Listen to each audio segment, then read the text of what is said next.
Hi, I'm Ted from G.A. Today we're going to take just a few minutes to look at some of the most critical factors in helping you discover, align around, and articulate your most powerful product or company messaging. We've been doing this process for about 20 years, moving companies from very noisy or commodity or outdated messaging to very potent messaging. And what I want to share with you is the centerpiece of that 3-month effort. This is a workshop that we do that brings together all of the key constituents in the effort. And it's gotten such good reviews and had such good results over the years that I want to share it with you. We start by talking to the room about brand, category, and position. And everybody watching this video knows those three things. What we find, though, is that our definitions of these terms can be very different. So we want to align ourselves around the definition of these terms, but we also want to elevate our thinking. Typically, when people are doing messaging exercises inside a company, they'll get lost in a lot of the details. They'll get lost in the features. They're too deep in it to get to 100,000 foot altitude in their thinking. So this is a piece that helps us bring that team to that altitude. So we define brand as the sum total of your thoughts, emotions, expectations, and aspirations related to literally any entity, a person, a product, or an institution. That can be shaped by you, or you can let the market shape that. Everything we're going to do applies to consumer and to B2B. We have run this process over 2 decades in both of those worlds, and all of the same rules apply. So I like to use consumer brands because we all have similar experiences of them, and we can all share how they impact us and how we feel about them. So Apple is a really interesting brand. And one of the things I like to share about Apple is their inaugural copy. I'll ask the room to read it, and I'll ask you to read it as well.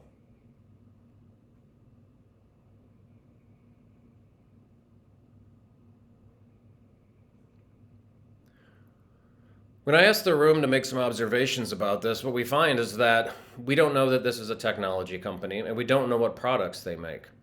What they've done is they've made it all about us. What do we want? What do we need? How do we feel?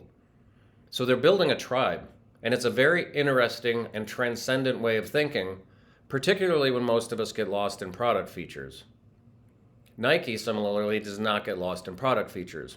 Nike has found an outstanding positioning in helping us become the very best that we can be athletically.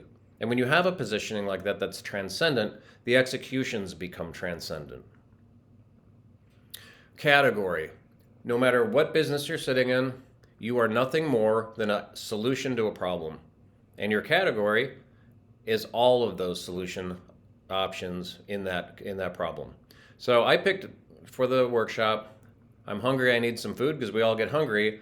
And it also offers the opportunity to show how quickly categories break down into subcategories and how the positionings within subcategories change so massively from one of them to the next. So I'm going to pick the ice cream category. This is a positioning diagram. It's this simple. The reason it's simple is because simple delivers clarity. It has an attribute A on the left, attribute B on the bottom. Those are the most important things to your market that you can uniquely and defensively position around. You want to be high and to the right, and your competition should be low and to the left. I took Ben & Jerry's.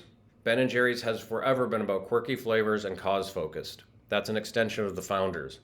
What that allows them to do, because they have a big enough marketplace for whom those two positioning attributes are critical, all of the other ice cream companies will be forever positioned low and to the left.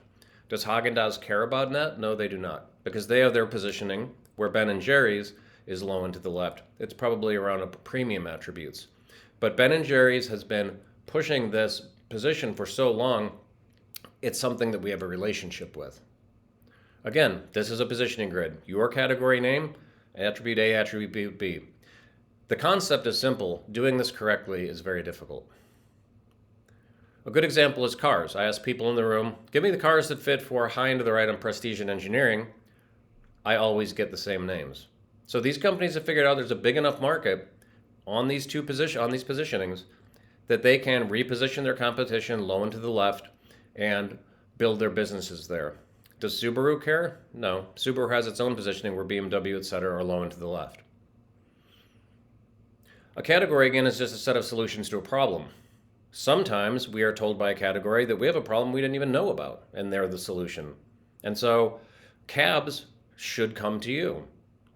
They should be automated. Uber is high and to the right in that positioning, and they have repositioned the old leaders low and to the left. The biggest landmine and the most stepped on landmine in these efforts is features. Features, unless they are defensible, are usually a waste of resources. What happens is you get excited about something that you've made, and if it's indefensible, you spend 6 months or so dedicating resources to it and promoting it, and you find out pretty soon somebody replicated it. You need to spin a new flywheel now. So features, when you find yourself going down the feature path, you really do need to correct course pretty quickly. If you choose not to do these exercises, the market does do it for you. So when I ask the room, what's the brand or what's the position of this company, what I get back is they're an airline. And if we remember from our category positioning grid, airline is the category definition. There is no positioning for this airline that I've ever discovered in a room. Some people will say, well, I need to convert customers. I need to make money this quarter. It's great for Apple. It's great for Nike. It's great for Salesforce. Positioning is something that happens quickly. As I mentioned, our process is only 3 months long. And when you get a good positioning that's strong and flavor it with brand voice, it converts very quickly into instruments that can convert prospects into customers. Dollar Shave Club, their attributes are time and money. This is just a copywritten version of that. BMW, Prestige and Engineering, wonderful copywriting, but it's the ultimate driving machine. So positioning gets you to a position where you can convert customers. If I walk on the lot and I'm interested in Prestige and Engineering, and BMW has built that position in my mind, I may well choose that car. However, the brand building that they do with me is what's going to make me a zealot. And when I'm a zealot, I don't do brand switching. And I have huge lifetime value to them. And again, we get back to what it means to be a brand. So I hope those factors were interesting to you. We are actually going to be issuing a DIY version of the entire 3-month process, complete with instructions, all of the slides you need to run the workshop, sample messaging documents, really everything you need. And if you're interested in getting a copy of that, go ahead and drop us a note at messaging@g.a.co. And if you'd like to talk to us about us coming in and assisting you in your effort, we would be thrilled to do that. And also, if you'd like to see the longer version of this video with even more about brand, category, and position, drop us a note. Thanks for watching.